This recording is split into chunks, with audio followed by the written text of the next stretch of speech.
Once I published Blood Killer Savannah story and it made Essence Magazine's bestsellers list, the Savannah Morning News picked up the story and they dubbed me a taxi writer. That was because a lot of the times when I was working on a book, I would write a lot of the pages as I sat in a taxi waiting on fares. I found myself, once the book was published, selling a lot of the books out of my taxi. So right now, people from all over the world actually purchase Blood Killer Savannah story.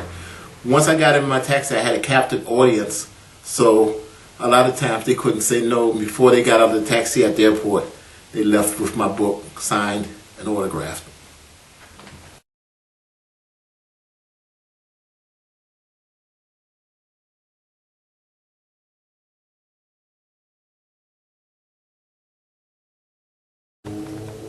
In 2004, I started driving taxis. I have a cousin that drove taxis, and he kept telling me about how much money you could make and how good the business was here in Savannah, Georgia. So the day before St. Patrick's Day in 2004, I got in a taxi with no training, with no experience. I gave this guy a $150 deposit. He gave me keys to the taxi, and I went out there on my own and began to learn the taxi business. I asked a lot of questions and I went through a lot of trials and errors, but I stayed in there and I found out how the taxi business works, the ins and outs, and I also figured that I could make a better living if I wasn't making someone else's dreams come true and started making my dreams come true. That would be owning my own taxi business. That's the only way I could do it.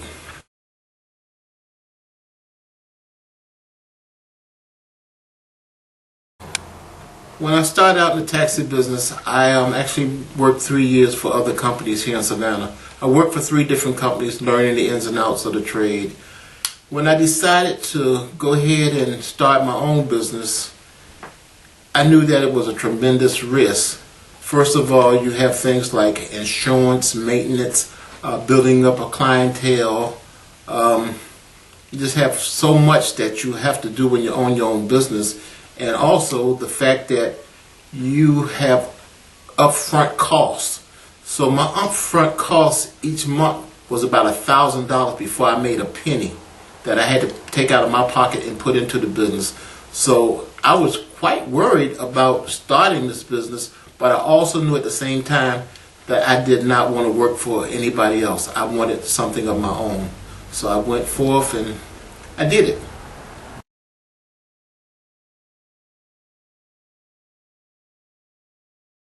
The thing that motivated me to write this story was my grandmother was born in 1888. She had died years before in 1988. By that time I had children and grandchildren. When I was a kid, I would listen to my grandmother's story. She would tell me about her life and her childhood, and I realized that my children weren't going to be able to hear these stories that my grandmother told me, and they had no real idea of who and what they really were. So this is what motivated me to write Blood Killer Savannah story.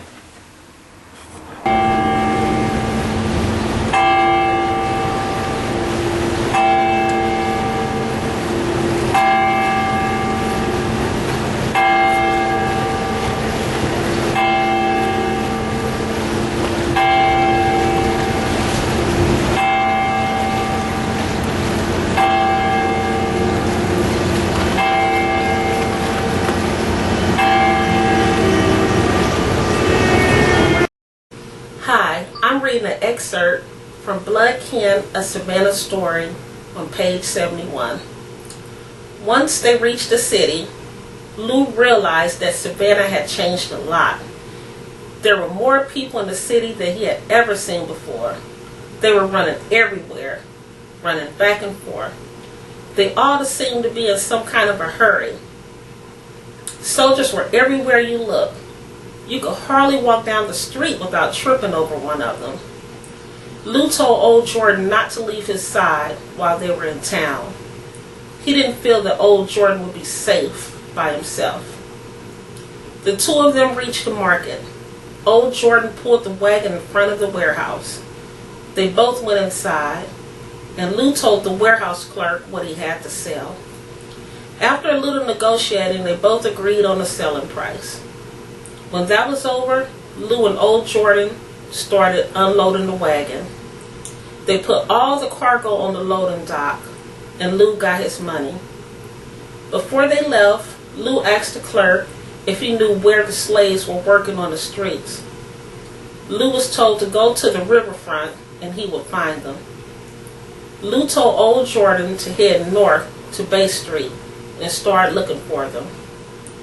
As they rode, they saw hundreds of slaves. The soldiers had them doing all kinds of work, from cutting grass to pulling loaded wagons like horses. Lou then told Old Jordan to go to the riverfront. They started at the east end and headed west. The streets had been paved with large stones. There were lots of ships docked on the edge of the street, with slaves working to load and unload each one of them. Suddenly, Old Jordan saw one of the slaves from Woodlow. He called out his name. The man looked up and saw Lou and Old Jordan. He looked very happy to see them as he ran towards their wagon.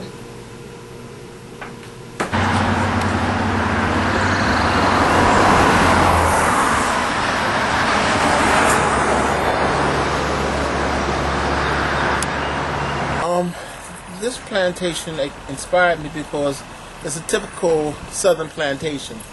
When you first come up to it, you come to the arch gateway, you go down the road, you see your pine tree, your oak tree row with the oak trees on either side of the road, which served the purpose of acting like some type of air conditioner. It filtered and funneled the wind down to the main plantation house. And those things are the things that inspired me to use this as a backdrop in the Blood Kennel Savannah story.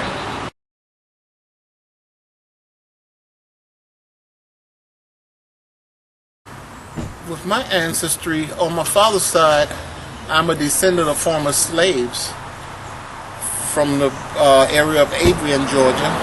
And on my mother's side, I'm a descendant of former slave owners, which were Portuguese. My mother and my grandmother spoke fluent Portuguese, but I never learned it myself. So Portuguese were slave traders, and on my father's side, they were slaves.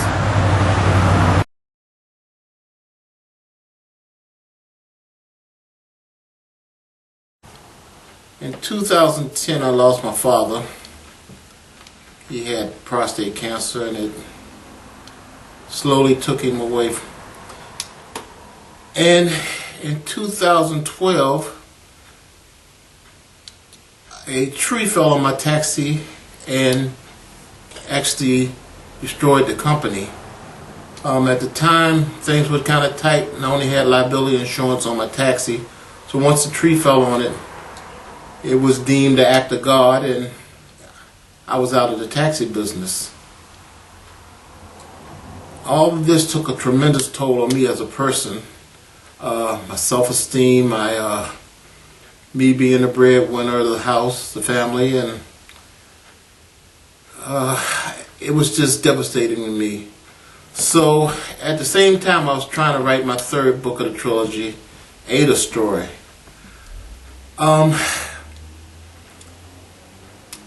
My thoughts were all over the place.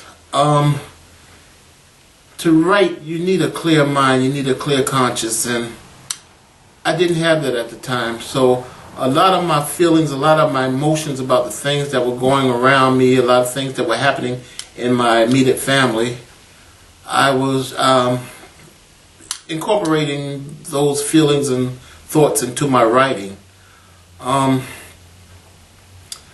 If you read any of my writing, you'll find and you'll see that it's all about family, and it's all about love, it's all about relationships with your father, your mother. In Ada Story, I really don't know where I was. My train of thought just wasn't what it usually is. So when you read Ada Story, you'll see that.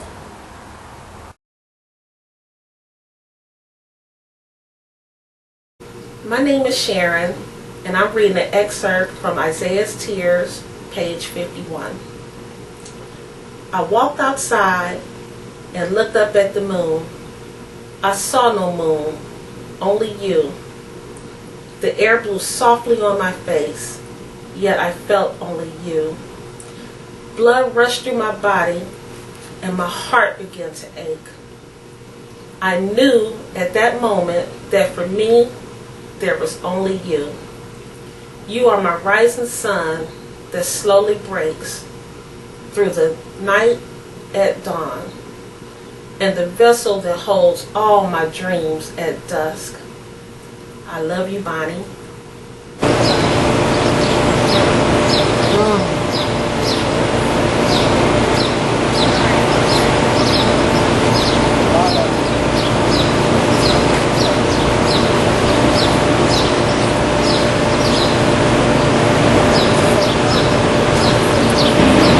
Documentation of the history of slavery in Savannah is important. First, because if we forget the past, we're doomed to repeat the past. We have a generation of children now who really seem not to care about their history or where they came from or how we came to be where we are. For me, it's really tragic that a lot of people don't care. They don't want to know about slavery. They don't want to know what we went through or how we got to where we are or why we even think and act the way we do. And all this stems from slavery. The devastation slavery caused to the black family. The males are being taken away from the family. The females having to act as males and be the main breadwinners for the family. If it wasn't for strong black women doing slavery, I think we would be in way worse situations than we are now. The black woman has been the backbone and the mainstay during the whole slavery thing. I mean, they were the ones who had the babies, who birthed the babies, who gave birth to the white babies, who breastfed their own babies, who breastfed the white babies, and they were influential in shaping the way things were and are now today. And all this stems from slavery.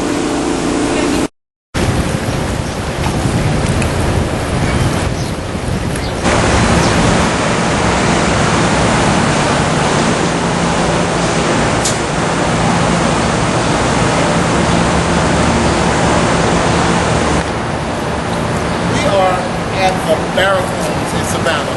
It has not been substantiated.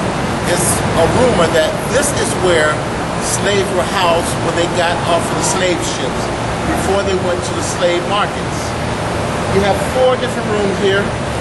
Let's take a walk, and I'm going to show you the barracks.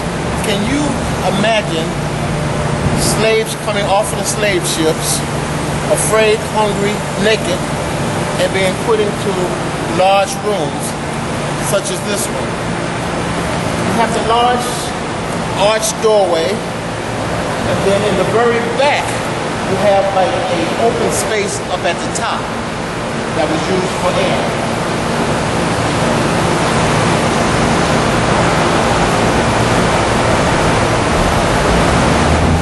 And if you walk further down, we'll be walking right down to River Street, right down to where the ships were being docked.